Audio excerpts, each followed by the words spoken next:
Nizamülmülkün müxalifləri Məlikşaha bununla bağlı şikayət də eləmişdilər ki, ordudan daha çox təhsilə, nizamiyə mədrəsələrinə yardım ayrılır.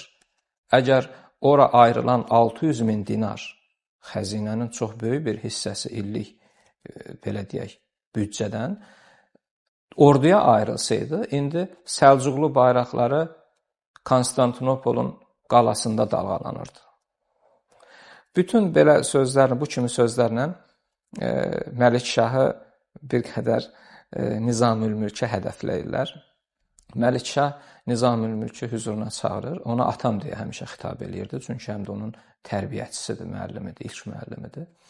Və ata belə sözlər deyirlər, həqiqətən belədirsə, biz niyə boş yerə bu qədər büdcədən, dövlət xəzinəsindən qızıl ayırırıq bu mədrəsələrə deyir. Bu söz Nizamülmülkə biraz ağır təsir eləyir və cavabı da kifayət qədər ağır olur. Deyir ki, sultanım, sən öz xeyir əməllərinlə daha çox qüsurlarınla haqqın divanında cavab verəsən. Bunu unutma.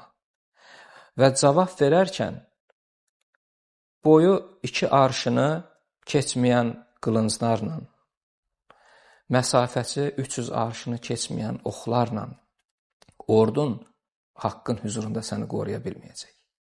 O zaman səni qoruyan 2 şey olacaq. Biri, o mədrəsələrdə yetişən, şəhərlərə göndərilən qazılar, yəni hakimlər, ədalətin təmsilçiləri, digərləri isə sənin ordun gecə yatanda sənin səltənəti üçün dua edən alimlər, abidlər.